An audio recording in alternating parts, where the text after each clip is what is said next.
Hello, I'm Dylan. And I'm Keon. And I'm Argy. And this is Zenith, that podcast where we all just stand around talking for an hour, because this week we watched Sarcophagus. Written by Tanith Lee. Directed by Fiona Cumming. And aired on March 3rd, 1980. Yeah, so and there's a whole lot of other women behind the scenes too. So there's Edwina Craze was the production assistant, Sheila Rees was the production unit manager, Eileen Staff was the director's assistant, Sheila S. Tomlinson was the film editor, Elizabeth Parker did the sound effects, and Sheila J. Wells was the makeup artist. And Tanith Lee not only wrote the episode, she also wrote Dana's song. And seeing the episode centered around Kelly, it's all girls in the house. Wow. Yeah. Girl power this week. And we're joined also by Argy, the first female guest we've had on any of our podcasts. Fun fact. Yay. So how appropriate that it's sarcophagus. Yeah, exactly. How appropriate. You're breaking down boundaries on our podcast. Boundaries that never really existed, actually. It was just mostly coincidence that it was all men. And that's not something we're going to get into, but I feel like men seem to dominate the podcasting space. Yeah, someone once made a joke. They said, what we really need is a podcast with two white guys talking. Yes, well. Whistles inconspicuously. Well, I just want to mention, too, that this is actually one of Jan Chappell's favourite episodes. But Stephen Pacey once pointed out you always like the episodes where you have the most to do. So that's probably no surprise. Yeah. And Jan also said the script of this episode made it sound a little bit better than it actually turned out being. She said it was sort of a bit more mystical than it ended up being. Is that one of those things where, like, you know, you read a line and it comes off well and you're like, oh man, that's really cool. And then when it's spoken out loud, you're like, oh, that kind of sucks. Yeah, that's the feeling she gave. Although I was pretty happy with it myself. So yeah, I really enjoyed this one. You know, Dylan was a little bit more, I think, ambivalent towards it. It was right. It was all right. Wasn't great. Wasn't terrible by any means. I mean... It wasn't Volcano. I mean... yeah, we'll go with that. It wasn't Volcano. You'd put this on the same level as Volcano? No, I'm not saying even it's close. better because you hate Volcano. Oh, yeah. I mean, I rewatched Volcano, even I went back. I rewatched Volcano, and I was like, I don't think we gave Volcano its due. Keon still, I still haven't hasn't rewatched rewatched it, so he's not going to make a statement like that, but I can say that I don't think we gave it its due, which is why I tried the week after to at least make up for that, kind of. Anyway. Yeah, so Sarcophagus. I don't know. I don't know if we want to just jump straight into the plot in regards to Doctor Who still airing in the inter-season era between series 16 and 17. After Shada would have aired, but before whatever it was that was after Shada. Ribos operation, I think? No, that was in season 16. No, that was the start of season 16. I forget. City of Death? No. City of Death was the second story. I don't remember. 17. Okay, well, anyway, it's in the inter-season era, but I don't know if we want to just immediately jump into the plot here, but I was just really tripped out by this whole first opening sequence, just completely. Well, I was going to actually ask before we start, where did you get the production stuff that you had at the beginning of this? Because making Blake Seven when he was on had a lot, but he has insider information that I think a lot of us aren't privy to. But we don't even have as much usually, so like if you want to reveal where you found a lot of sources. Yeah.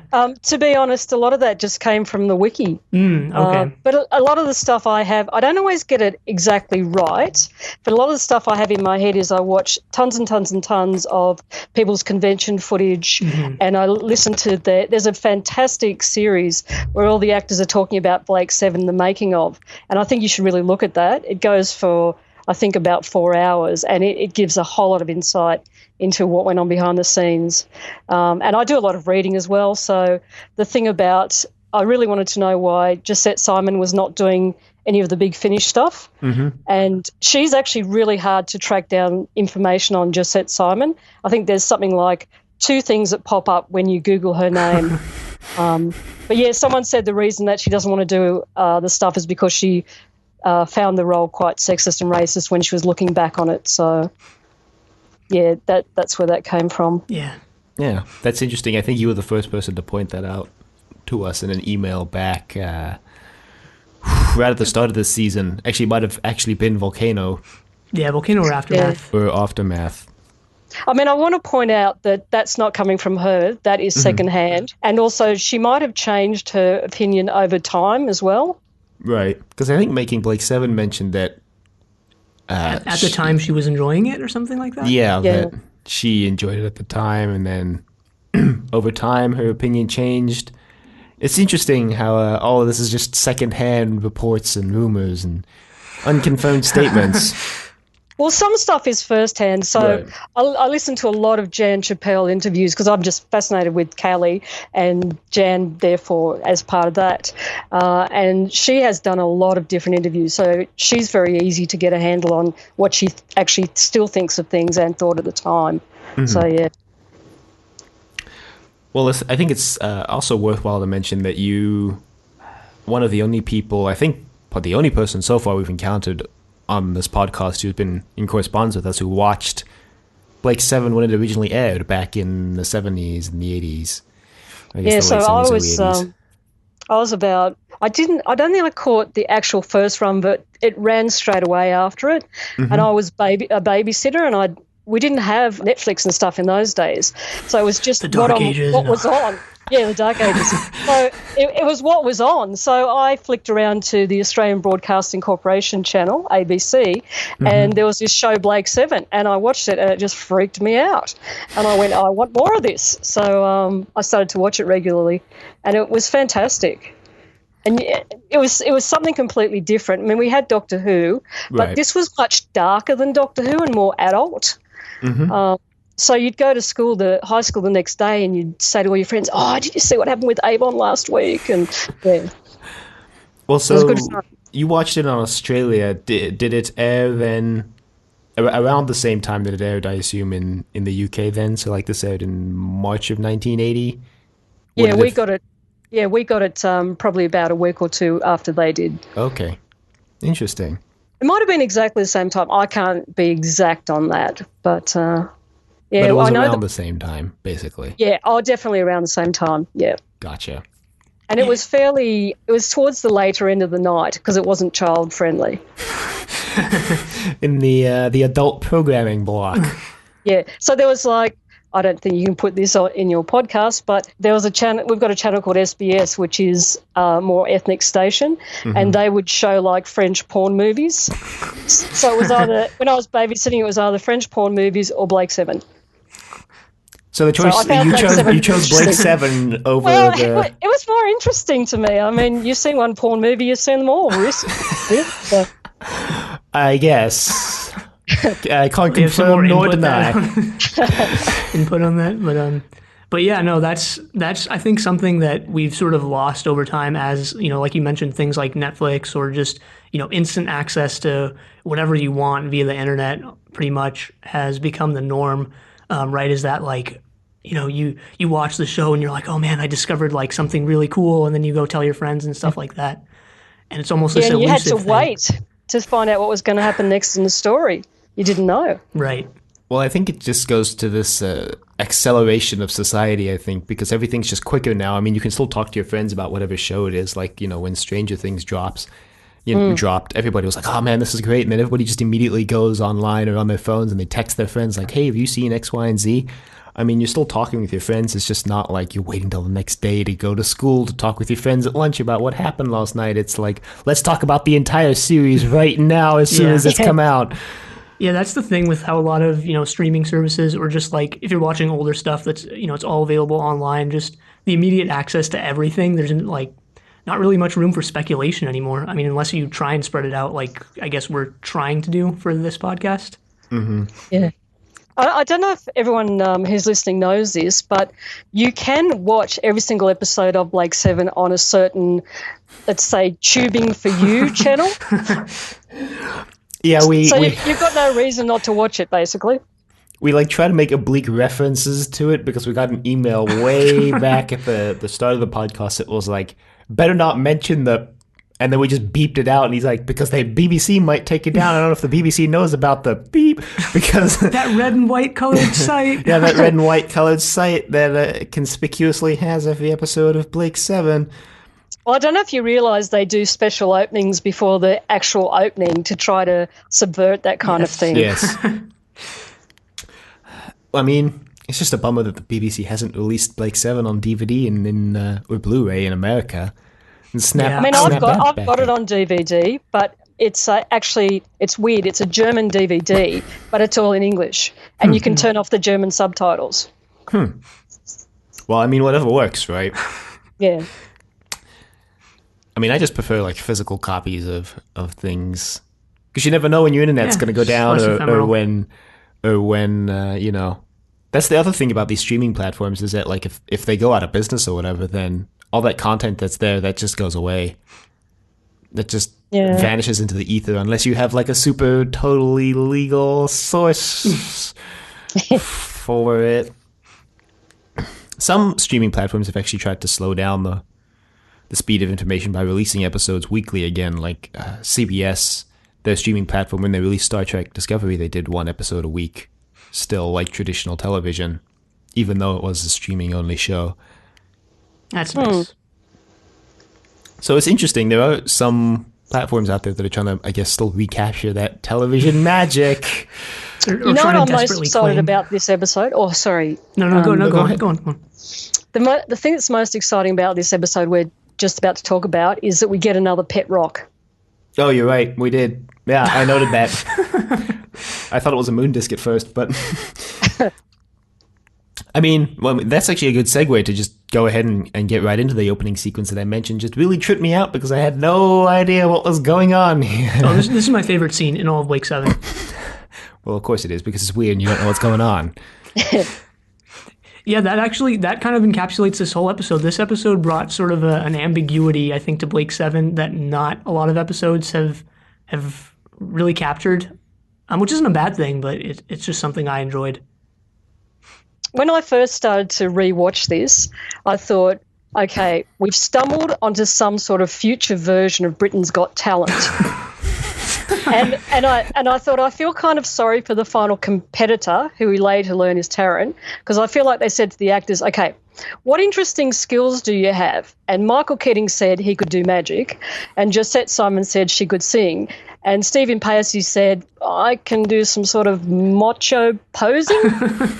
Something for the girls, I think. Something for the girls he sold it as. Well, let's cut him a break. He's only 22. He hasn't fully developed his talent set. It's not like he can go out there and be like, I'm 22 and my skill is podcasting. I can podcast. God. Just twist the knife, why don't you? Self-deprecating humor is the best kind of humor. But no, it sort of reminded me of martial arts type things. I know like Taekwondo and a couple other martial arts have these sort of things where you memorize certain poses and, you know, kicks and punches as part of that. And I was like, okay, it's something like that, I guess. I think we find out later that his role is supposed to be to protect, I don't know what you want to call, I've been calling her not Callie because Dana says it was Callie, but it was not Callie. So I've just been calling her not Callie. But I think his role was supposed to be to protect her, she says later. Mm-hmm. And that's actually, that falls in place with, I forget which story it was, but, you know, Tarrant was really being called into question a couple weeks ago for like not being useful. You know, he was just a pilot and they're like, well, we're all pretty capable pilots. Yeah. Yeah, well, he does some gesticulating in this episode about trying to take command, and Avon, like, just really doesn't react. And we're going to get there because I actually have a couple things I want to say about that whole scene. Avon just verbally destroys him. But we see this alien of some sort doing a thing with a thing. They're sort of summoning these people. Yeah, they're summoning some... I love the costuming in this scene, by the things. way. Yeah. I love the coloring of this scene because the first shot we get is it's just gray and red, which I thought was really effective in just establishing how weird the scene and whole episode really was going to be. But it's just gray and red, and then you see superimposed on top of that the orange person they summon and the purple, and then so I just really liked the colors here. I think the whole costuming of this episode is really good. Mm-hmm. Yeah, I definitely agree with that. And I just want to also point out, since we're kind of talking about it, this episode felt more low budget than usual. I don't know if that's just me, but I mean, it looked, and the final product looked pretty great, especially when, yeah, I guess Not Callie showed up. That entire costume and character were just great. But yeah, there were, things like the shaking effect where it wasn't done well. And like, even the room they get into, later with it's just like party streamer type things. And I mean, speaking of the shaking effect, did you notice the black bars that appeared at the bottom of the screen? Because they didn't actually shake the camera; they just like moved the footage around that's exactly on screen. What I'm referring to. Yes, and I think that's what Jan Chappell might be getting at when she's saying, on paper, it was presented a bit better than it actually turned out. Mm-hmm. Mm-hmm. I mean, because I definitely noticed the low budget feel of this episode more so than. Well, I'm also wondering if maybe every now and then on Doctor Who they told them to do an episode that was low budget because they had to sort of tighten things up a bit, and this is this reminds me of episodes that you I think the term is in a bottle. Mm-hmm. So it's all set on the Liberator. So I mean, apart from the bit they go down to the sarcophagus, but even that is on a sound stage. Right. So they don't have a lot of outdoor work, and this would actually, I think, be fairly tight budgeted except for the costumes. Yeah, for sure. And that definitely, I think, comes across on screen, no matter how much or little they tried to, sort of mask it. Yeah, I think it's referred to as a bottle episode. I think you're right on that aspect. I think that name actually comes from an episode of Star Trek where they spend the entire episode on the Enterprise, and that's the whole episode. It's just on the Enterprise. But yeah, I definitely think this falls into that. And I think, like you mentioned, Doctor Who, it's similar to something we encountered in the reboot called like a Companion Light or a Doctor Light episode, where it's just the Doctor, it's just the companion, and they're typically only in like one location, very low budget because they only have to budget for either the Doctor or just the companion to appear in the episode, and right. Just overall designed to be a cost-saving episode that allows them to spread more of the budget over the rest of the season. Have you realised that a lot of Blake 7 is utilising Doctor Who scenes that aren't being used anymore, sets? Have you realised that? No, actually. No. Yeah, because they do a pretty good job of hiding the sets or redressing them, I guess. The one that sticks out the most to me is when they're on the prison ship way back, I think on episode 2, they go into this big white room and it looks so much like the interior of a TARDIS. Mm-hmm. That's actually a good point. Now that I think about it, thinking, drawing deep into my memory of Spacefall. That's actually interesting that you mentioned that. Yeah, that's when they're breaking into the computer room, with Avon. Yeah, you're right about that. Yeah, for sure. Yeah, so I've never gone through and written them all down, but apparently people have noticed that they're using all the secondhand sets from Doctor Who. Well, I wouldn't be surprised because, again, Blake 7's not a high-budget show. Doctor Who wasn't either to begin with, but, wherever you can cut corners is beneficial, I guess. Yeah. Yeah, this is to draw the cartoon parallel, I guess, it's the Hanna-Barbera, methodology, right? Like, if it doesn't have to move, it's not moving, right? That is the sort of Scooby-Doo type thing, and, it's done, and, here as well. Right. In a live-action space, obviously. Yeah, if we don't need to make something new for it, let's not. Let's put that budget somewhere else. Anyway, after this weird opening scene, we smash cut to Callie in her room. This is the first time I think we actually see Callie's personal quarters on the Liberator. Yeah, let me just go back to that opening scene. Just one more thing I wanted to touch on. I thought it was interesting how in this episode, what was last week called? I can't even remember. Rumors of Death. Rumors of Death, right. Rumors of Death was all about, words, right? And how Servalan and Avon sort of leveraged their own rhetoric, I guess, differently. And I thought it was interesting that, the episode that directly follows that, it starts with this wordless opening scene. I don't have much more to say about that. I just wanted to point it out. The other thing I wanted to say is, so we see the ring being put on someone's fingers in this opening scene, right. And I'm going to guess it's Jan Chappell's hand, but she's got extremely long fingernails, and if you have a look later, she's got shorter ones as Callie. So if you're never sure if you're talking to Callie or not Callie, you just look at the length of the fingernails, and that'll sort it all out for you. Well, also the hair length as well. Oh, hair length, yeah. And going on too from when we move from the ship onto Blake 7 onto the Liberator, I really love that we get this close-up of Callie's eye, and it's green because all the cool kids have green eyes. Well, and I can say that because I have green eyes, you see. Yeah, so all the cool kids have green eyes. Well, I was going to say, just interesting, actually, I just thought of this now as you brought up that fingernail thing. Like, it's interesting that Callie's hair and fingernails both are longer. Sorry, not Callie's. Hair and fingernails are longer than Callie's, partially because those are the two things that continue to grow after you're dead. They don't immediately stop growing when you die. Interesting. So I don't know if that was intentional or not, but I just thought I'd bring that up because that's kind of interesting. So apparently about 2% of the population have green eyes. Stay with me here. Stay with me here. We're staying with you. Where are we going with this? When we see Callie, she's holding a drawing in her left hand. And I don't know if you've noticed that Jan Chappell is actually left-handed. We didn't notice, but until I think you told us. Yeah, you emailed about it, I think. Oh, yeah. So when she's in the tomb, you'll see, when she's in the sarcophagus, you'll see she's got her gun on her left hip and her teleport bracelet is on her right wrist. And if you keep watching in later episodes, you'll see she often holds her gun in her left hand. So she does, interestingly, do some things with her right hand in this episode. She grabs her gun at one stage and she presses the buttons on the pet rock with her right hand. But she's definitely left-handed, and having both green eyes and being left-handed is extremely rare. Less than 0.25% of the world's population, or 1 person in 400 has that combination. Whoa. So she's a very special person. She's also not human, so maybe those statistics don't apply to her. I mean, that's a very interesting statistic, but of all the Liberator crew, the only one who isn't human is Callie. True. Not that they ever seem to mention that, except in the story, actually, I think they mention it. Very end. But that is actually interesting to note, because, even though Callie is not human, Jan Chappell is. Yeah. We're assuming. We assume. And she's got green eyes and she's left-handed, so they found a very, very rare combination in this actress, I guess.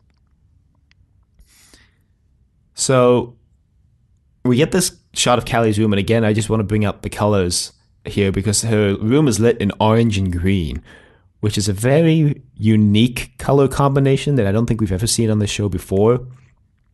And those are complementary colors, I think. I'm not 100% sure. So. But I just wanted to mention, because it is rather rare to see that specific color combination, to see orange and green together, and I thought it was done really effectively in Callie's quarters. Not to say Callie's quarters looked that comfortable, because that bed looked legitimately like it was just a brick, but I really liked the lighting of her quarters. Now, we bring up reused sets.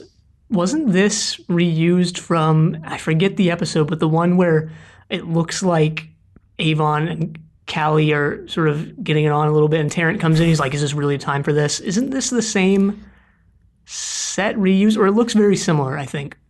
So I don't know if that was supposed to be Callie's room, or I don't remember what that was. Was that the one, that was the one after Volcano, I think? No, that was Harvest of Kairos, I think. No, it was a couple weeks ago. Yeah, that was after Volcano. Yeah. Volcano, Dawn of the Gods, Harvest of Kairos. And I don't 100% really, remember. It could be.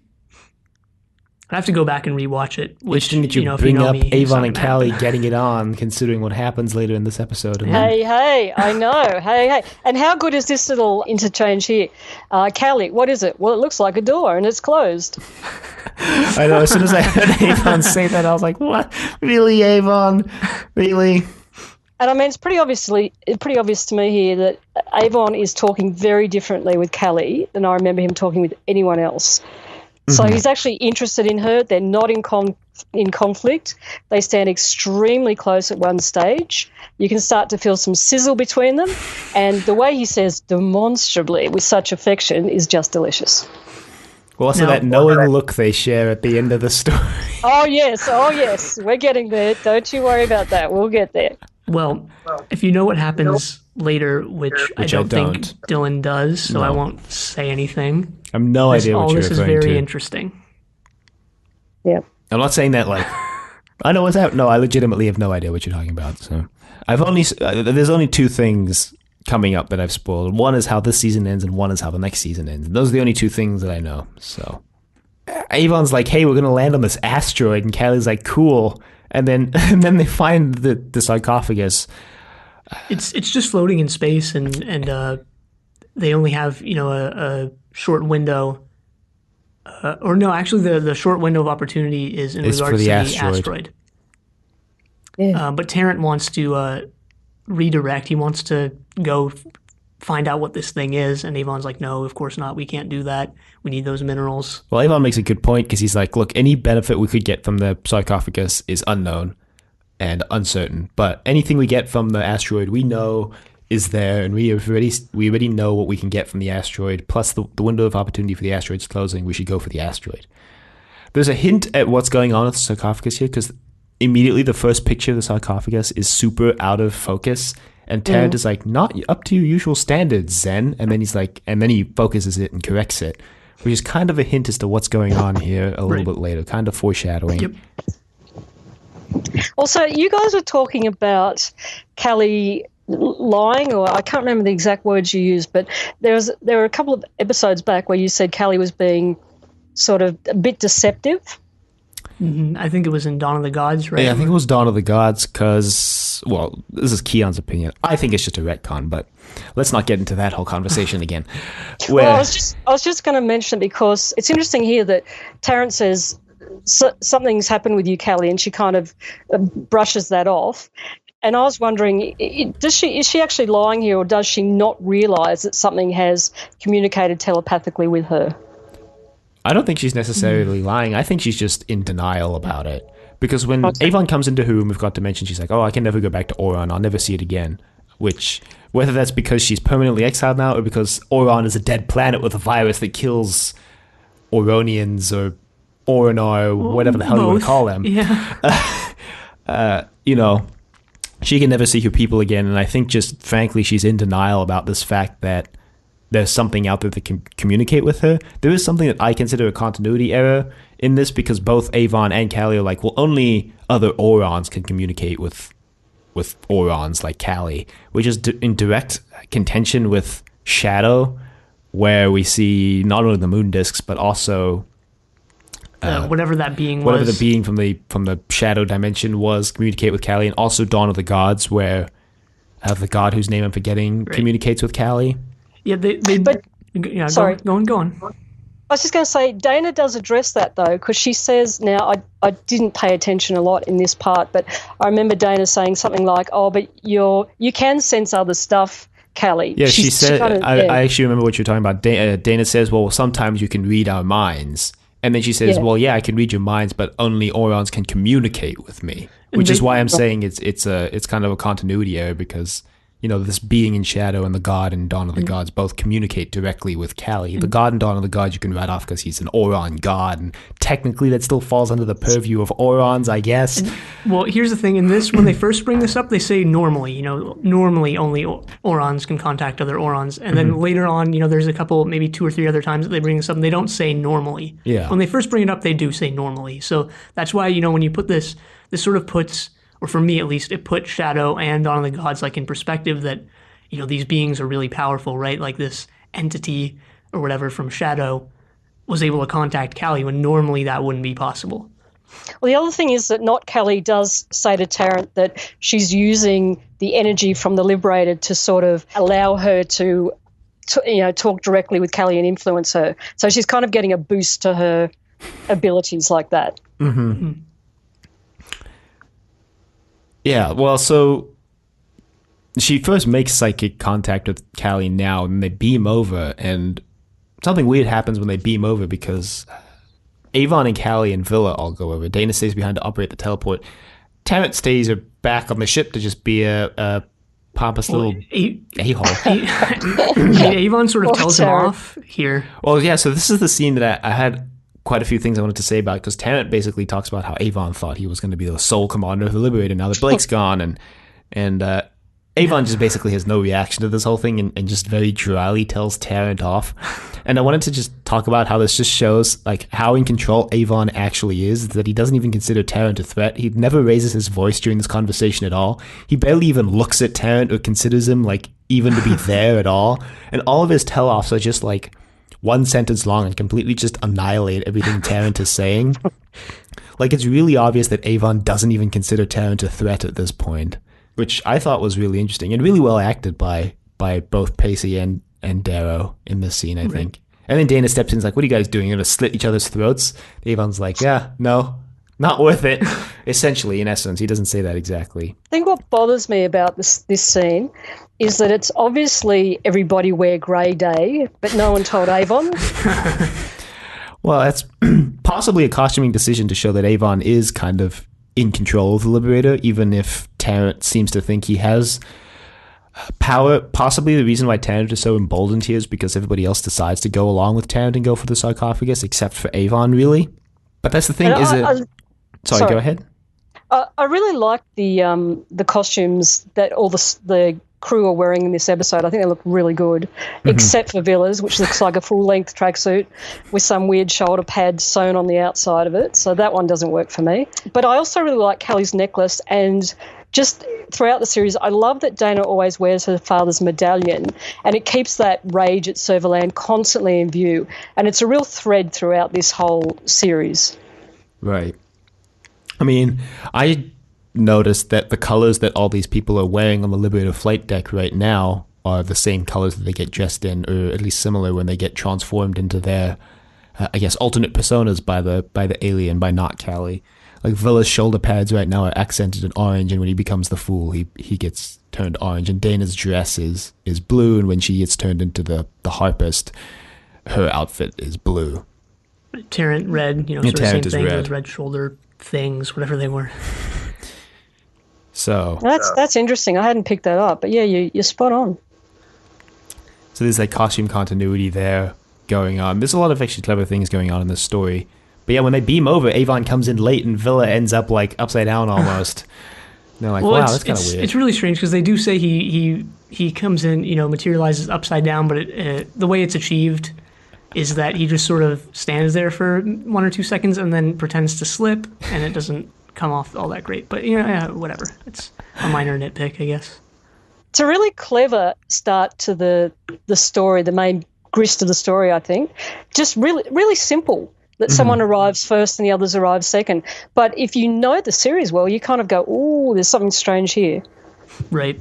Right, because you've never seen anything buggery with the Liberator teleport before. I mean, not that it couldn't happen, because Zen seems to get increasingly less reliable as the weeks go on. We haven't really pointed this out, but he seems to have more and more questionable things going on.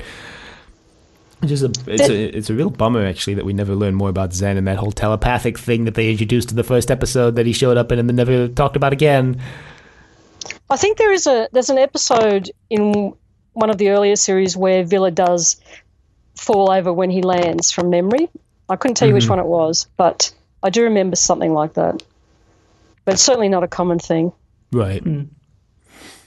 I mean, and again, this is Villa quote falling over unquote, but Avon's like, Villa came in nearly on his head. So a big question mark there. So they're in this sort of tomb. There's dust and cobwebs, I guess, everywhere. Everything looks disused. There's some confetti in the background. And I mean, I think they even pointed out in the dialogue, right? They mentioned these sort of streamer type things, and they're like, "What was someone throwing a party?" Or there's some line, something like that, if I remember correctly. But this is sort of, I mean, the episode's called Sarcophagus, right? This is like ancient Egyptian, like, right? They're buried with all this, with all their stuff they had in life, and with all this, festive type stuff, I guess. It's not the first time we've had ancient Egypt as an aesthetic on Blake 7. If you'll remember that paragon of television volcano, the underground lair of the not the rebels, but like the people who inhabited the planet, Obsidianites, or whatever they wanted to be called. Their kind of underground area was very Egyptian-like, with columns that had hieroglyphics carved into them. Right. It's interesting that Blake 7 brings back a lot of these ancient cultures. Like in Bounty, we got that medieval castle that the governor stayed in. And there was the one with the Thane Hall. Also, I forget what that one was called. Yeah, that was the one last season with Travis and the Space Vikings that we called them. I want to bring up what the name of that episode is. The Keeper? Yes, the Keeper. So it's interesting that Blake Seven's bringing back all these, even for us, ancient cultures, and then implying that I guess at some point in the future they have some sort of resurgence, I guess. Medieval chic, Egyptian chic. I know, the show I don't think ever dates when all this is taking place, but I think the audios do put a date on all of this. I'm not entirely sure, though. As far as we get for dates is like, oh, that happened 6 months ago, or that happened a year ago. No, but I mean, like... We only get relative dates. We never get, like, this exact is the year dates. blank, Yeah. whatever. Yeah, exactly. So they sort of, they investigate this room for a little bit. They find sort of this, what looks like an egg on a pedestal. Pet rock number 2. Yeah. Yeah, so Callie's like, we're going to take this back, and Avon and Villa are like... Well, Villa's really into it because he's like, gems. Yeah, I heard there were gems. Well, they find a dead body, and Villa, gets as far away as he can from it, and then they point out that there are gems, and they're like, they look priceless, and he's like, oh, let me in on that. What? Priceless gems? Hang on a minute. And when they beam out, because the ship's blowing up now, Zen's like, there's an energy buildup, you got to get out of there. I mean, they beam out, but only Callie beams out. Hang on, though. You've got to remember that Kelly takes the ring off the corpse, because that's pretty important. Oh, right. Yes. Also, the fact that she shoots nobody. And Avon's like, what the hell was that? Callie's like, saw someone. It wasn't Kelly, because she shot with her right hand, so maybe it was not Kelly. Maybe. Yeah. Oh, Yeah. wow. Suspicious. Yeah, she was trying to kill Avon at first. Oh, man, yeah. Yeah, not Callie was trying to kill Avon at first because only Callie's allowed to beam out and Avon and Villa are left on the ship. Yes. But Callie goes back for them. Apparently the sarcophagus has this ability to block teleports, I guess. But Callie goes back for them and grabs their arms, and then not Callie, we find out later, had to allow them through because if they didn't, then Callie would die as well. But she needed Callie to create the psychic link and basically come back to life. But how awesome is it that Kelly actually puts herself at risk because they're counting down and she goes back and saves her mates? I just think that just shows such integrity with the character. Yeah, Right. this scene was awesome. Like, just even just the tension of it, right? That she has 10, they have 30 seconds, and they discuss this thing for 20 seconds. Like, are we going back or not? And then once they hit the 10-second mark, they're like, all right, we're doing it. And Callie goes back down. Yeah, Zen's like, you got 30 seconds left. And then they talk, and then he's like, okay, 10, 9. And then Dana's like, okay, I'll send you back. And this is something I've been mentioning for the past couple of weeks, but Callie is basically, becoming, if not, she's already, I'll say, become my favorite character. Avon's still my favorite character. I'm on that Avon train all the way. I think Avon is, the most well-liked character, and I can see why. Because he's awesome. Love Avon. But yeah, still holding out with Callie here. I find Avon intriguing. I feel Kelly is a bit warmer than Avon. To me, Avon keeps very much to himself and is very sarcastic, whereas Kelly's quite a warm type of person. And so to me, I think that helps to make her my favourite. Also, though, I wanted to have my hair like hers so badly in the 80s. I wanted that perm look, and I wasn't allowed because it was expensive. And I just thought, I want that hair. Well, did you ever get that hair, I guess is the next question? I interestingly enough, I did get that hair for my wedding, which was a little bit later on. But yeah, I had long permed hair for my wedding. Oh, there so you eventually go. I got the Callie look. You got that Callie look down. Yes. Like you said in your very first email, you became more of a Callie type than a... I think you said than a Jenna, because at the time we were in the series A, I think. I said I'd love to be Servalan, but I'm really more of a Callie. Servalan with her very short hair and a white outfit. She's just, how cool is she? I mean, come on, she's one of the coolest things We I've don't ever even see seen on Servalan in TV. this story, or any mention of the Federation at all, actually. No, Servalan and then is great. you thought I was a bloke. Yes, Because I deliberately picked women so you might get the thought I was female. But hats off to you guys that you didn't automatically assume someone would be female just because they liked females. I thought that was great. Oh, well, hats off to us, or you can say that we're incredibly dense. I mean, there's two different ways you could take that. So when they beam back up, I just absolutely love how disgusted Callie is when Villa jokes that he never realised she felt this way about him. It's just a real tut. You know, I think that's great. Villa's definitely quickly becoming my favorite character for Comic Relief anyway, the funniest character, especially last week when that smash cut to him. Smash cut to him with a massive decanter of Soma at the teleport. I want to mention the other thing that's worth a mention. Sorry, no, go ahead. Is I think the model work is actually really good on this show. So when they blow up the sarcophagus, I think the sarcophagus itself looked fantastic, but the blowing up of it just looks amazing. Oh, I agree. The explosion was fantastic. I think all the actual what's the practical effects work in this story, I think, are fantastic. With the Liberator flight deck catching on fire and the consoles blowing up, I think all of that was done really well as well. Right, and just to move that away from this story in particular for a second, I know Making Blake 7 on Twitter recently posted about the making of Weapon, and I remember, if I remember correctly, I think Dylan and I said that when the ship in that episode blows up, it looks like it's stock footage, right? But it's actually not. It was done for the episode, and it just looks that good. And it was, they actually did, blow up the model and stuff like that, and it looked great.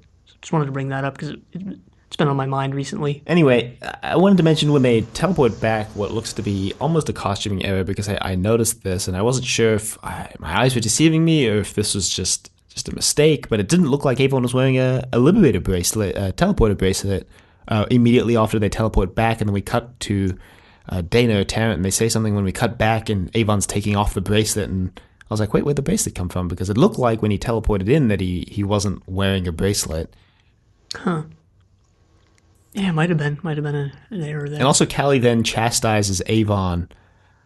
She goes off on Avon for going over the sarcophagus, and I was like, why are you chastising Avon? It was Tarrant's idea to go over the sarcophagus. Avon just wanted to go to the freaking asteroid. Tarrant's just standing in the background going, awkward. Just covering his face with his hand. But here's the thing about this episode is that you can really tell the order in which, I guess, a lot of these things were done because of things like, they paint the prop for the rock.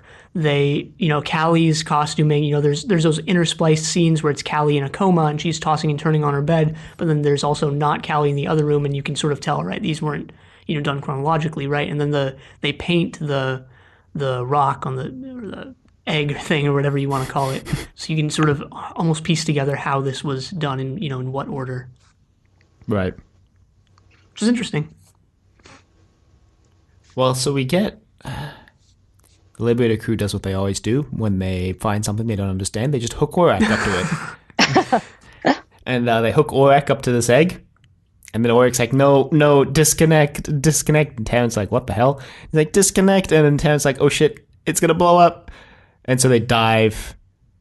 They dive behind, I guess, the couch that appears on the bridge of the Liberator. And the egg melts and kind of blows up. Yeah, this looks really cool. Okay, so first thing, we see that Callie has taken the ring back with her, and she's the first person that we actually see that was represented in the earlier dream sequence. I thought that was interesting. The other thing I noticed that people keep putting each other down a lot in this episode. So Dana puts down Villa, Avon puts down Tarrant puts down Callie puts down Tarrant puts down Avon. All before this has happened, there's a lot of interaction. The other thing I want to know is who actually cleaned off the pet rock? Probably Villa. Yeah, that's what would be my guess. Yeah, probably. The other thing is Dana says to Avon, if any of the buttons respond, and he presses half of them and goes, no. He just couldn't even be bothered. No. He's just... And then, sorry. No, go ahead. So in the middle of Tarrant dressing Avon down is when Callie walks over, presses the buttons, and walks off. And later on we find out she's been caused to press them in the correct sequence, which I found a little bit interesting. Mm-hmm. So, yeah. Yeah, I don't think I picked up on that, actually. Yeah, I didn't pick up on that either. That's interesting, actually. Not Callie, I think, mentions it a bit later that she got her to do that. Classic not Callie. Taking over the Liberator through Callie. Who else but not Callie? I wish they had actually given this entity a name, because they don't ever give it a name. Mm-hmm. Right. Well, I think that's just indicative of the fact that the Liberator crew doesn't know what it is, so they never really get an opportunity to confront it and be like, "What's your name?" or to give it a name. It does give its whole, sort of backstory type thing. It's like, I'm trying to get back to my planet, and a couple other things as well. Right. If you like, I went through because I was curious about this. So obviously everyone is standing for something in this story. And I thought, I wonder if this matches up with tarot cards at all. Mm-hmm. And I think it does. So if you prefer, then rather than calling her not Callie, we can call her the High Priestess. Because to me, this is how they lined up, that Callie is the High Priestess. I earlier you said Villa is the Fool, but I actually think he's the Magician. Mm-hmm. Tarrant is Strength, because he's to be the protector. Avon is Death, because he's the one that actually ends up killing the High Priestess. And the Dana one was really tricky, because there's nothing to do with a lie or anything like that in tarot. However, there is a card which has a musical instrument on, which is the trumpet, and it's called Judgment. And Villa goes on at Dana at one point where he says, "You're always getting at me." Now, I find that interesting as to why he said that, but if they want to make Dana match up with Judgment, that actually makes sense. And then it also actually makes sense why Avon's wearing black then, because death is typically represented in all black. True. In most cultures anyway, death is represented by black. So if you want to call her the High Priestess, maybe that's easier than not Callie. It'd be probably less confusing if we're going to be honest here. Yeah, that's... I would have never made that connection. Yeah, no, neither would I. Neither would I. But it makes sense. I mean, I can see it. Honestly.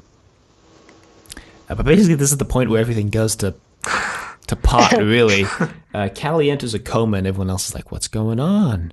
Callie's in a coma." And they leave Villa on the flight deck to guard, I guess. Well, Zen gives this report, and his voice sounds a little off, but he says something has come aboard the Liberator. Yeah, right as he kind of dies, he's like, "Oh, losing power surge." And this is kind of... Sensors indicate something is on board, and then it dies. He dies. Yeah, we always mention how they brought up how Zen is sort of, telepathic and stuff like that, and they never really did anything with it. This is them kind of, at least in some capacity, doing something with it. A little bit, the least capacity to which they could go, but still kind of. It's I really hope that was Josette Simon singing. Mm-hmm. I really hope it was. I've tried to find out, but I can't. Maybe the fellow from behind the scenes can do that. Making Blake 7. Yeah. In a year. Oh, man. Well, just send him a message on Twitter, "Hey, John, can you confirm or deny?" Can you do us a favor? Can you do us a favor? The other thing I mentioned a long time ago in an email that Callie's loneliness is brought out as early as Mission to Destiny. And we actually hear something speaking to Callie, and it actually speaks to her about loneliness and being cut off from her people. Mm-hmm. So it references that Mission to Destiny thing where she woke up and she was thinking alone. And it also mentions the fact that she's just lost all her people in Children of Aaron. Mm-hmm. So to me, these threads of Callie are always coming through the series. Yeah, and I think that's the thing, and I think that's why a lot of Blake 7 as a whole is, so good, because, as individual, as almost episodic as these stories are, there are always these sort of threads, not only the plot threads of, looking for Star One and stuff like that, but when you really go back and watch, there are these things you can put together, like Callie's loneliness, or, there are a couple others as well. Right. Gan's uselessness. That's an important one. Poor Gan. It's funny, I hated Gan as a character, but when he left, I loved him. I kept missing him. I kept thinking, where's the muscle? Yeah. I loved Gan and still miss him. So. Right, and Villa is left on the flight deck. Also alone. Alone. He says he hopes. He starts doing magic for no audience. Now we've wanted a laugh track on Blake, quote unquote, wanted a laugh track on Blake 7 for a while, and this one has, I don't know, a clap track. Is that what you would call it? That's what I wrote on my notes. A clap track with a question mark. Applause track. Yeah, applause track. Because he does a magic trick, and then we just get a. track. And I was like, and I couldn't tell if that was like out of universe or in universe, but Villa seems surprised by this because then he goes like, I, as the master of magic, command you to float. And then it starts floating. He's like, whoa, what the hell? It's great, though. His performance is great. His magic is well, yeah, not so good. But it's more that he's got, performing to the crowd. I just liked that. The crowd, quote unquote. And he's like, wow, this is really weird. Because he commands also there's a what looks like a Fender Stratocaster chopped off at the neck, sitting on the... Yeah, that's Dana's sort of lyre. Yeah. She was tuning it earlier, actually. And he commands it to play, and it starts playing, and he's like, But this is a space lyre, courtesy of Terry Nation, right? Because the sound it makes it's not something you would expect, I think. Right. No, and Villa was actually drinking something earlier, and I think it's safe now to say it was obviously Soma. Probably. It's Villa. Pretty sure the entire supply of Soma goes down his throat. And hey, with Callie out of commission, there's no one to tell him off for it, so... And so too much Soma leads to visions of floating lyres. Possibly. Maybe the whole story is just a fever dream in Villa's mind. Because he's drugged out on Soma. Anyway, it's revealed that Dana is, I guess, the harpist or the... Right, is this where we get Dana's sort of, the vocal song interlude type thing? Yeah, I believe so.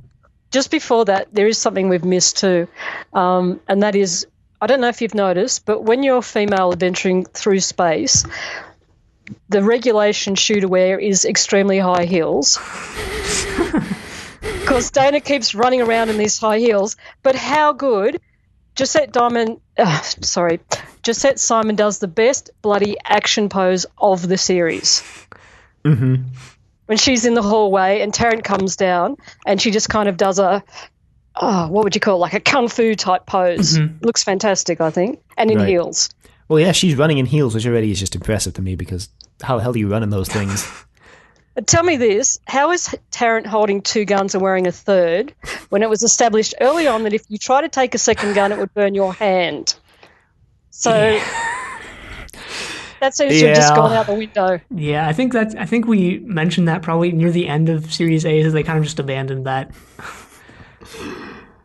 They kind of abandoned the treasure room too. Where's the damn treasure room? No, I really like the you can only take one gun at a time thing, and they kind of just threw it away. They didn't bring it up again later on, though. I remember them. They did bring that up again, and then we brought that up, that they brought it up again, because we said that, hey, they abandoned this for a while, and now they're bringing it back, and now they're obviously abandoning it again.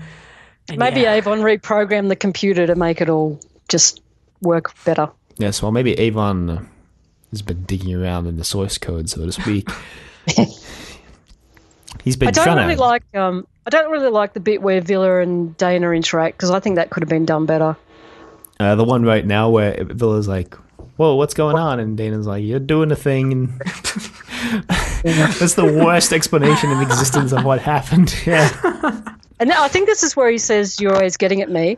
And I found it interesting because Dana actually was having a go at Villa earlier when he lost the game to Avon. Oh, man, I just lost the game.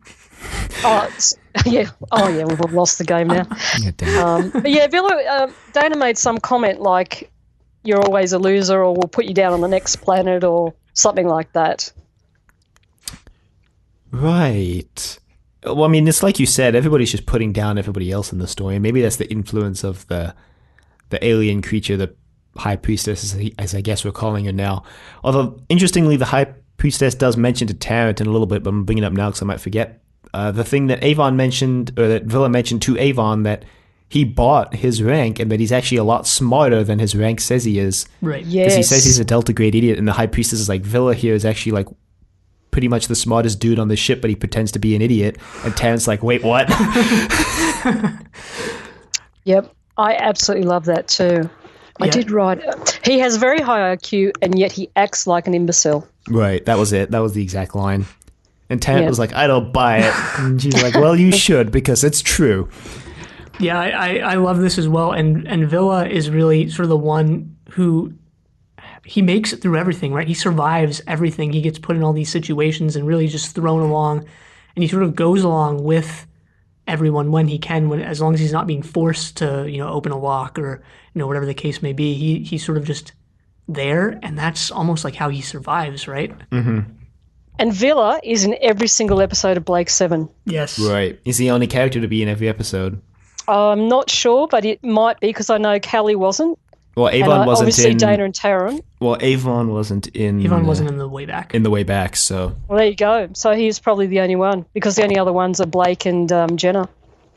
Yeah, and Jenna disappears off screen, and so does Blake. Yeah, so. Here's the thing about this episode too: is there's a line from Avon where he goes something else to Chase. That's earlier on when they decide they want to go figure out, or they want to go investigate the sarcophagus. Yeah. And made me realize they've pretty much abandoned looking for Blake at this point. It's not really been mentioned for a couple weeks at least. But you do realize that line was actually said earlier to Callie, because he said we're going to go and do something, and Callie says, "Oh, something else to Chase, I suppose." Oh, really? I didn't pick up on that. Yeah. Well, Avon also shows emotion to Callie for the first time in existence at the beginning of the story, because he says to Callie "Oh, regret is part of being alive. I mean, a small part, but regret is part of being alive." And Callie's like, "Is that how you stay alive?" And he's like, "Partially." And this is coming right after Anna died, so right, it's interesting. But then, so Tanith comes in now. Villa's been captured. Dana's been captured. Hang on. Before that, so Jan Chappell gets paid to sleep for a bit. Oh, right, Jan Chappell. And then Josette Simon gets paid to violently shake her. Yeah, and then Jan Chappell gets paid to not react to the violent shaking. That's the most difficult thing in the whole story. The other thing I noticed at this stage is that there's a lot of talk about electricity in different ways. So Zen says at one point there's been a momentary increase in energy in the area of the flight deck. Dana says she's been feeling static electricity, and Villa mentions he has pins and needles twice. Right. So there's just a lot of this talk, and it fits in later when the High Priestess says that basically she's been using the energy of the ship to magnify her powers.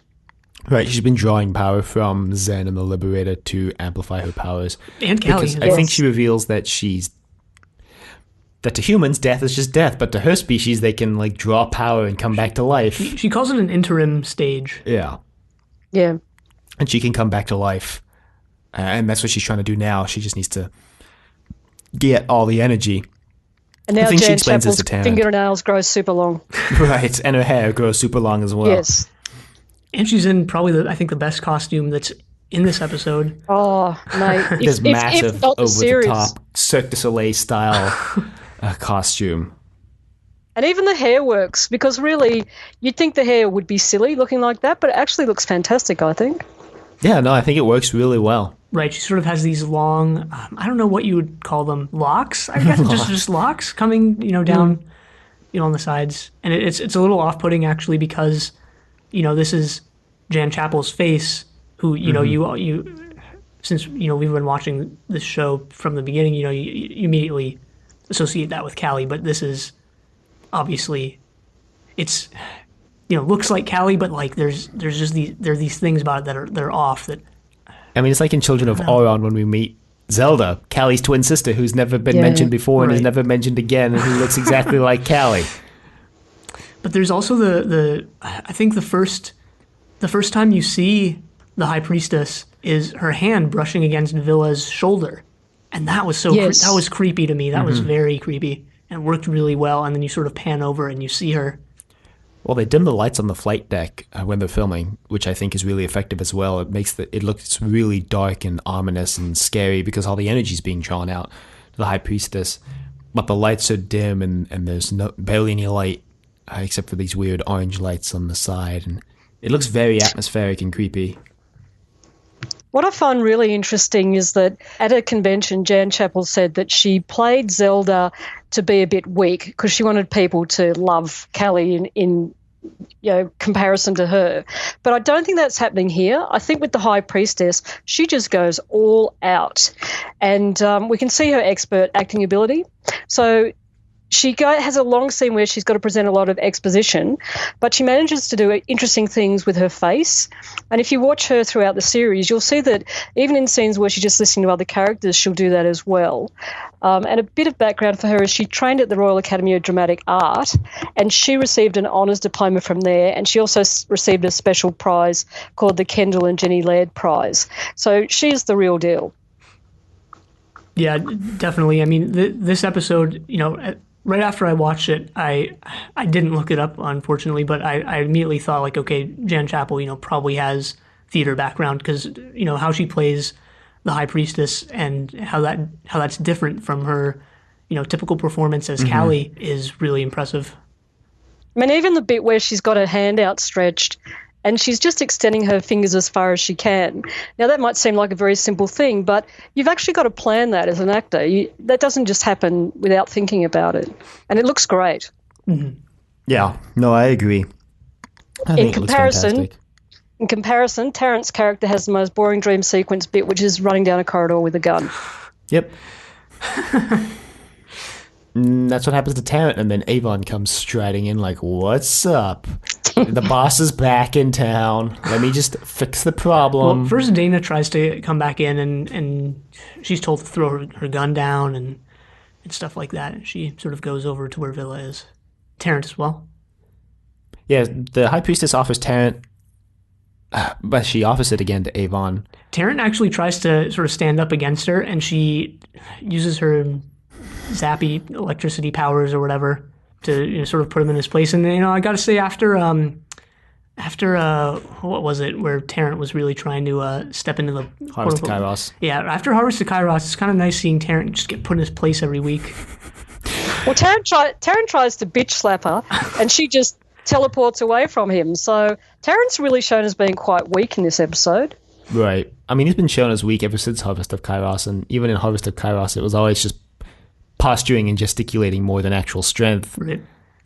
Yeah, true. Like, I think Keon brought this up the one week, like, if you're weak, pretend you're strong, and if you're strong, pretend you're weak in Dawn of the Gods. Which is really interesting now that we get this, a little more info with Villa that we kind of already knew. I also love that she informs us all that the crew on the Liberator are intelligent menials. Yeah. Such a good phrase. Pretty much exactly how they're portrayed on screen.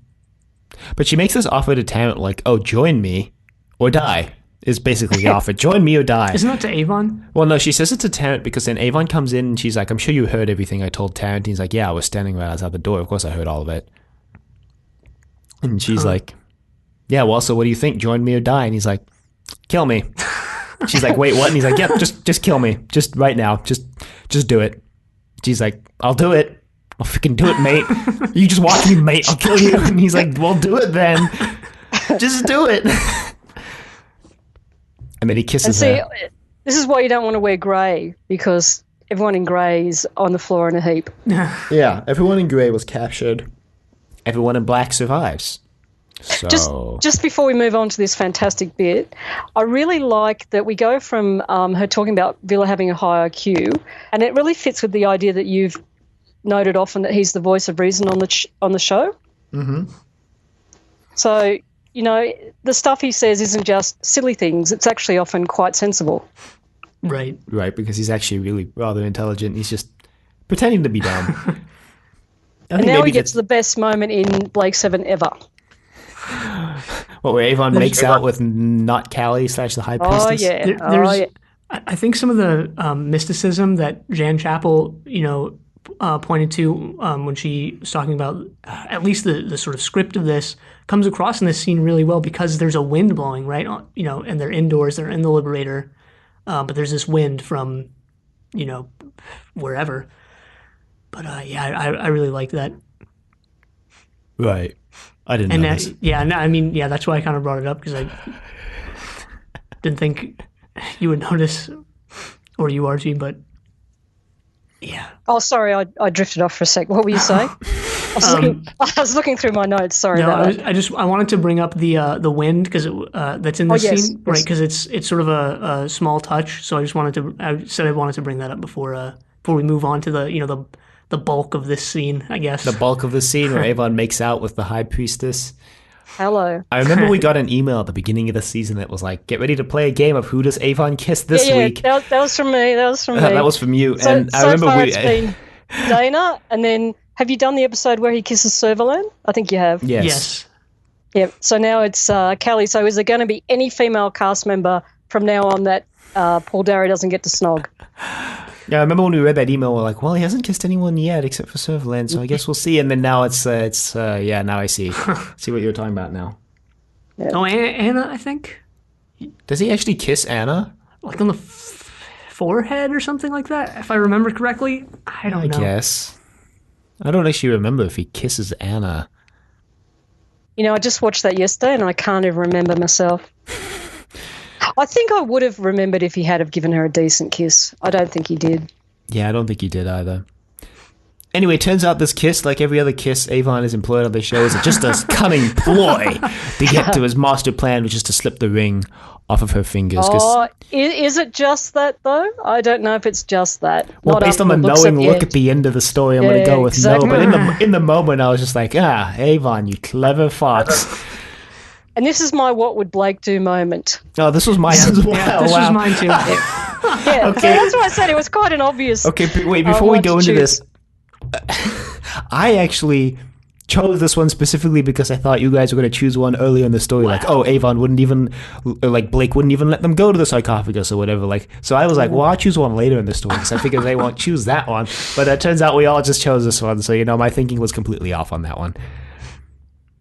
Well, you guys can go first, and I'll go after you. I think it's going to be pretty much the same thing across we all have the board. The same thoughts on this. Is that Blake wouldn't employ this cunning strategy to get the ring off of her finger, or maybe even notice that the ring was the source of it all, really. So earlier, Avon says to Taryn that the last thing you should do is a headlong infantry charge. So I think what Blake would do would be a headlong infantry charge. Well, Blake would have done what Avon would have done, Tanith would have done, sorry, and just been like, oh yeah, I'm strong and stuff, I'm gonna just gesticulate here and bitch slap you in the face. Originally I thought Blake might have tried to grab the ring off Callie, but I changed my mind. I think he'd just point a gun at her and try to force her to remove it. I think that's more Blake's style. And then she would have just Yeah, blocked probably the gun thinking like back she did to with Project Taryn. Avalon and stuff like that. Yeah, probably. Blake was more bark than, Blake was always He was more bark than Avon was, at least. Brawn than brains, I guess, is what I was actually going for. But here's the thing also is remember, Blake can only kiss family members. So... Oh, of course, we forgot that. Really, when you think about it, he couldn't do what Avon does here. Dylan's got his head in his hands.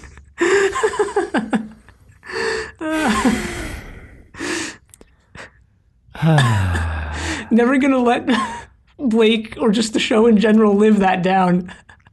Well, I don't think we really ever should let them live it down, kind of like how we shouldn't let them live it down that they made Blake out to also be a child molester in the first episode and then immediately asked us to basically be sympathetic towards his character.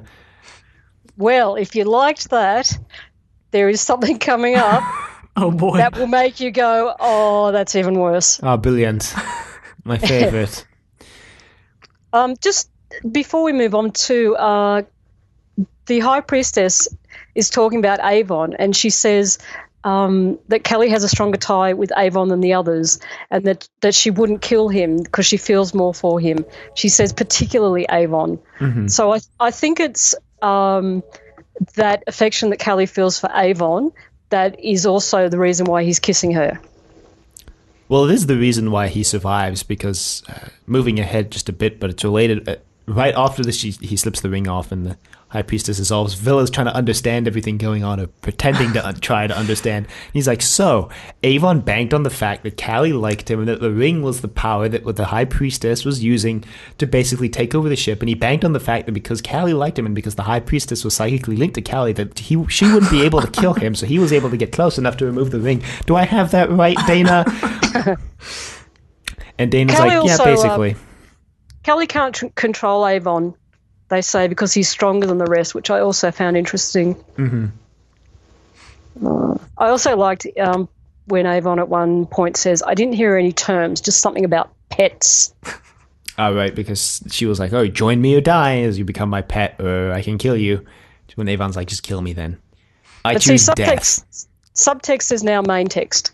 Because the High Priestess lays on pretty thick that she wouldn't want to make Avon a slave.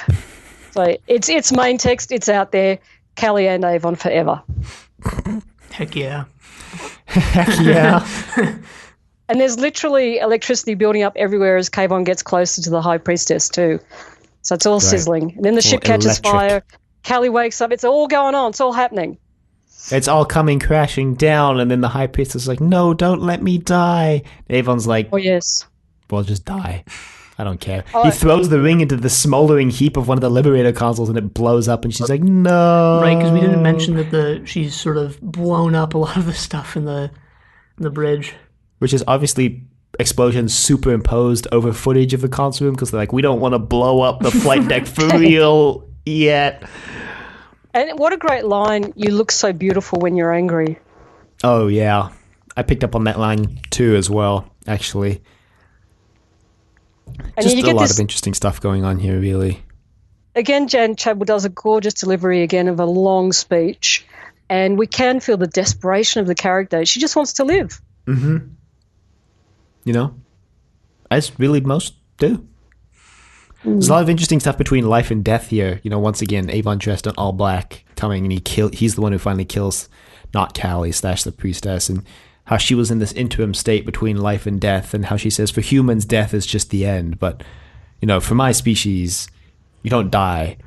Right away, you can come back. There's also this thing here where, as part of her sort of backstory, she is looking for another planet, if I remember correctly. Mm-hmm. So there's something like almost ecological going on here, right? It's sort of at the fringes, like it kind of was in Harvest of Kairos, although maybe even more so here. But you know, I think that it's there to pick up on. I also love that Avon really throws salt in the wound here, because the High Priestess has started all these fires on the Liberator, and he takes the ring and he throws it into the fire caused by the High Priestess. It's like, he didn't have to do that, but he's sort of going, ha, sucker! I'm going to make you destroy your own ring. And just really rubbing salt in the wound there. Yeah, kind of causing her to be her own demise almost. And with the ring destroyed and the psychic link broken, she fades away into, I assume, permanent death. Did you like that effect, or did you find it cheesy? I thought it was great. Yeah, I liked it, especially because you can almost see the sort of skeleton from before imposed, right, as she's fading. I really liked it, and this was, I think I was talking earlier in an email about how there's more horror coming out in the show in this kind of series, in this season, and to me that's very the epitome there, that fade into that skeleton. It looks quite horrific. Right. Well, for the 80s, I mean, it's not so much 80s. Now, but... And I think also the flash to Jan crying after all that, or Callie crying, is a nice touch, because she's now alone again. Mm-hmm. Yeah, she's crying. Well, yeah, because the High Priestess is destroyed, so she's alone again. But I think that knowing look at the end, which comes right about now, actually we are at the end of the story.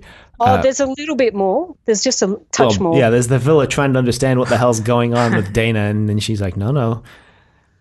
He always wanted to kill Avon. Or is Villa just pretending to be stupid? He's probably at this point, I would say, yeah, probably. But that knowing look between Callie and Avon at the end is like, okay, well, I'm not necessarily alone anymore. I've got Avon, at least. Right, and this, as we mentioned already, has been a thread for a long time, right? In Shadow, I forget what that being was called, or if it even was named. It's sort of like rhetoric was, you know, you're alone because you can't psychically communicate with the Liberator crew on the level that you and I can do. Mm-hmm. Yeah. And that's going places here, right? Yeah. With her forming this, whatever it is, with friendship with Avon. Bond with Avon.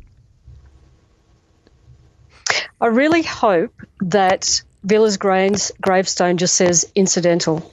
That's really he's like, oh, that would make a great note on my gravestone. Incidental.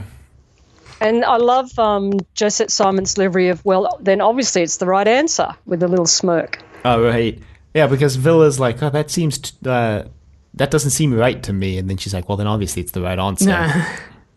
And answer me this. Why should Dana be used to revolting thoughts? Because Villa says, oh, you should be used to revolting thoughts. Why? Who's having revolting... Is she having revolting thoughts about people, or are other people having revolting thoughts about her? Uh-oh. That's actually a good question. There's a little bit of ambiguity if he's referring to her having the revolting thoughts or to other people having the thoughts about her and her just being used to that. Yeah, I'm trying to... I think... I don't remember like that line fully, but I think it was, you should be used to being around people who have revolting thoughts. Like me and Tarrant.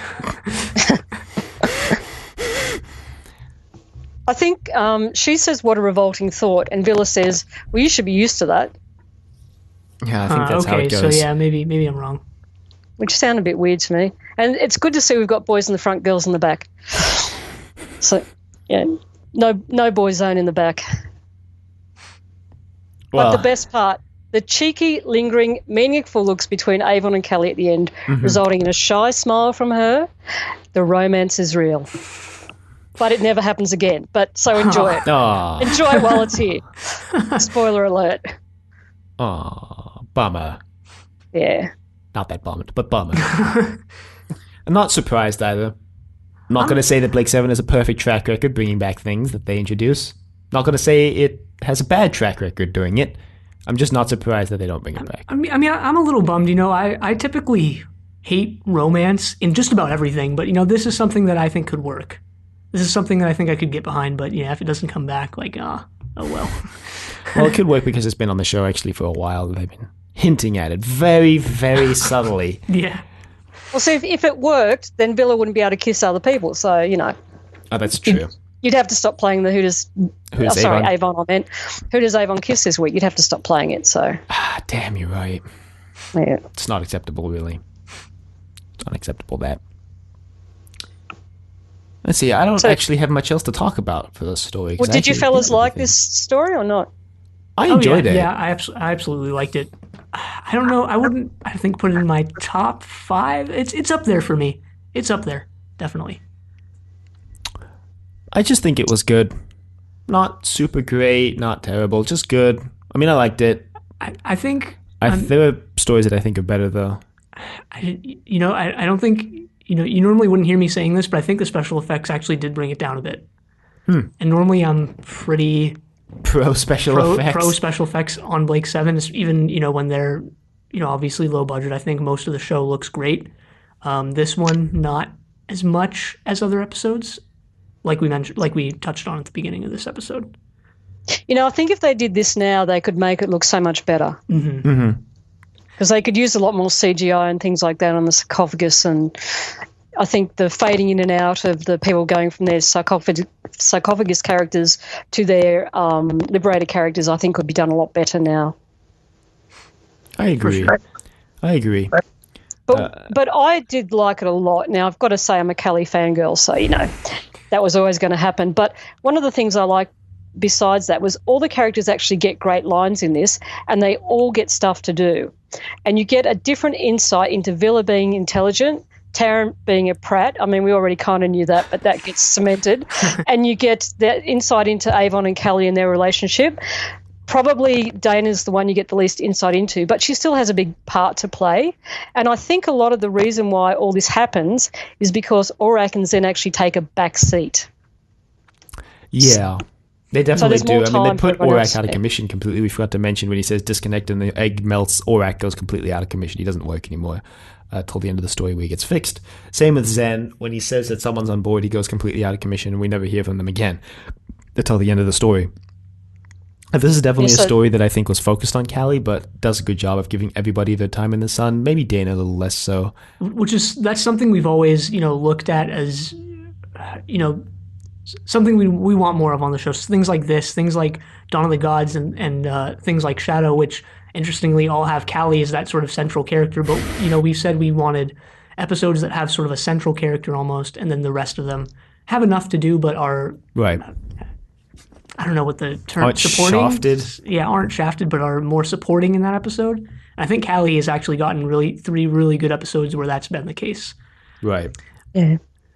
But I think this is top shelf Blake 7 to me. I would easily put this, even not from a Kelly loving perspective, I would put this in my top 10 very easily. Wow. yeah, I'd put this in my top 10. Obviously not finished with the show, and I don't even really care for top 10 lists. I think 5 is sort of my maximum before things feel a bit arbitrary to me. But yeah, I might put this in my top 5. I haven't really made a top 5 list or tried to. I think the thing with the episode is it engaged me. So if something engages me, I think then I've enjoyed it and I've really settled into it. And this episode kept me guessing a bit and showed a little bit of characters, like a few different things. So yeah, I was really just into it.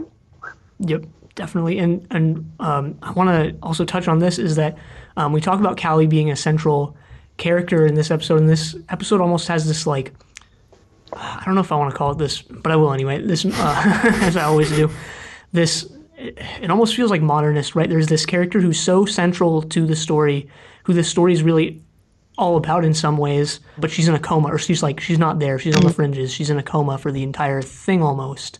Or not the entire thing, about half of it. And yeah, how that's done is actually like really effective, right? There's so much we sort of learn about Callie in this episode. It's her story, yet she's out of commission for almost half of it. Yeah. It's interesting that she's out of commission, but it is her episode really, because we have this being that takes on her form and shape and her mind and her thoughts. Not her thoughts necessarily, but does integrate her thoughts in some way into her, and that's what really leads it to being a Callie story, is that even though Callie is doing the Gan thing, he's in another room knocked out, she's still the main character. She's still the driving force behind the plot. Right. Well, the High Priestess keeps talking about Callie all the time too. Right.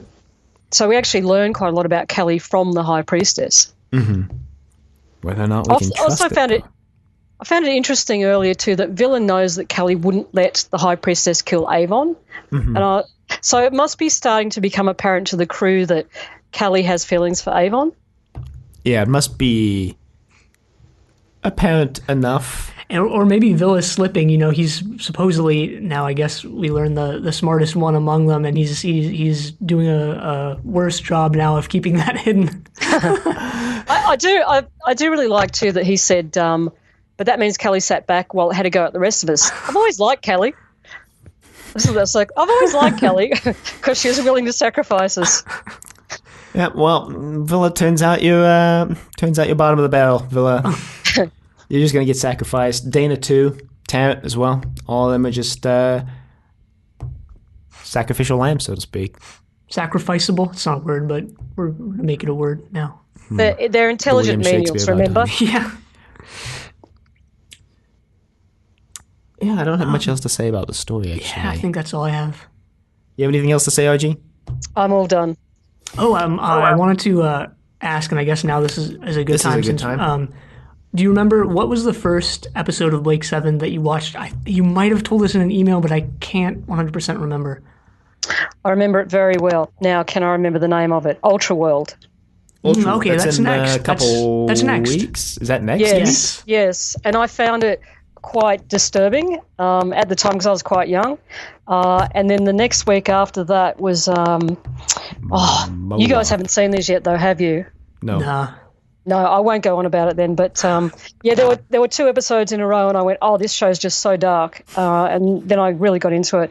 But I started to watch again. It was weird. I started to watch again then from Series C, and then I went back and watched Series A and B. It was all over the shop. It's like the way I watched Doctor Who. I watched Series 4, and then I watched Series 5, 6, and 7, and then I watched Series 1, 2, and 3. But you can with these shows. You can sort of jump in and out because although they have arcs, they also are very single episode focused. Mm-hmm. So right. I think you can do that. I agree. But yeah, I loved it when I got into it. It was like nothing I'd seen on TV. Oh, and did you guys know you can actually buy Blake 7 guns and bracelets? Great. I've looked at some of that stuff. A lot of it is I would have to import because, again, we are in the U.S. Yeah. And a lot of it is, pretty expensive, even disregarding import prices and stuff like that. But, I mean, a lot of it does look really cool. I've actually watched the Blue Peter segment. Oh yes, that's great. The one with the one. Sally Nivette. No, it's Not Sally Nivette. it's the Blue Peter host who kind of maybe looks like Sally Nivette from a distance, but She tells you how to make the bracelet. right. And I was like, oh yeah, I'm gonna do that one of these days, and I haven't gotten around to it, but maybe So one do day. you know that they actually used some of that way that Blue Peter said to actually make some bracelets? Yeah, I'm not surprised. Keon theorized that was the case back when he watched it. He was like, I think they might have actually used this method on the show. So, it's not surprising to hear that, actually. It's not shocking at all. Especially when you hear things about like, oh, they made the Federation Trooper outfit. They just went to the store and bought a black pair of pants and stuff like that. But the opening I remember most for Blake 7 is the Series 4 opening, because I think that's the one I started to watch it the most. I was sort of on and off with episodes, but I watched that entire series. So I was really excited rewatching it. Little bits and pieces I remembered, and there's some characters coming up I remembered coming in. But when that opening happened, I just went, oh, this is Blake 7. It feels like Blake 7. So, yeah, it brought back those teenager type of feelings. Mm-hmm. It's quite fun. Yeah, well, that's exciting. I'd say you could join us to respond to an email, but we don't have any to respond did Sergeant to. Drano not send one through? That's disappointing. Well, it hasn't come through now. He emailed us like a month in advance, all the way up to rumors of death, and then that was as far as he got. Oh, and I need to apologise because I completely wrecked Gambit for you. I tried to time my email and I built up the bar fight scene too much, when my point was that they actually went on for a lot longer, but it got trimmed way down. So, yeah, I completely wrecked that episode for you. I apologise for that. No, that's okay. We've been chewed out for not liking the bar fight by some other people. Yeah. Oh, other people actually liked the bar fight, did they? Yeah, apparently. On Twitter, yes. Yeah, on Twitter we've been... they've torn into us. They're like, you didn't like the bar fight. This is unacceptable. And we were like, what do we do? Because it was quite shocking at the time to see, Kelly throw a drink in Jenna's face. It was actually quite a big thing. Yeah. But if you didn't like it, that's cool. No, I think it was just underwhelming. If I remember correctly, I think the part we didn't like about it was how it was all a big act. Oh, yeah. But I don't remember. Okay. Yeah, I don't remember fully. I don't remember exactly. But no, you didn't wreck it for us. No, I also feel like we were just underwhelmed because we were like, man, they could have done a lot more with this, was what I think we were like. They could have done it more. Yeah. Actually, if memory serves, we were actually called out for not liking Gambit as a whole. So, yeah. I called you out? No, not you. just in general. Someone just else called us out for not liking Gambit.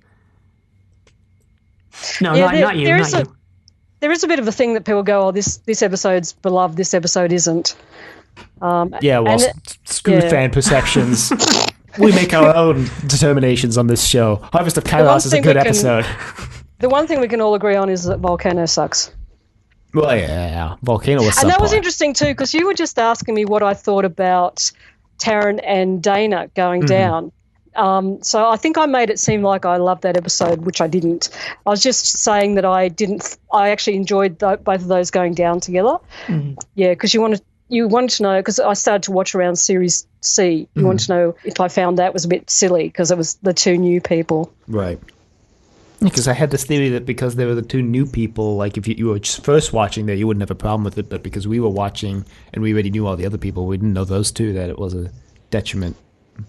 Yeah, it didn't feel weird to me that they both went down.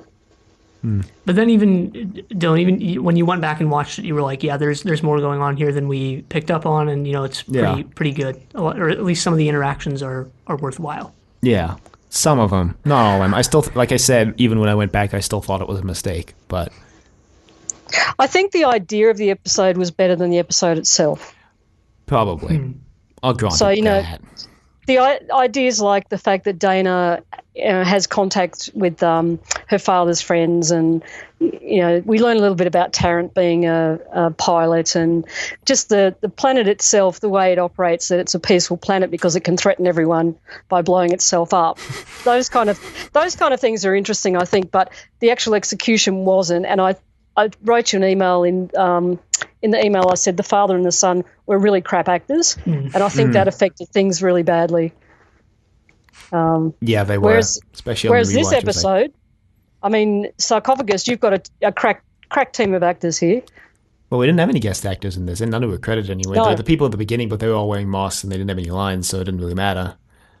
I mean, Josette Simon also has ended up with an OBE, and she's acting as Cleopatra in Royal Shakespeare Company at the moment.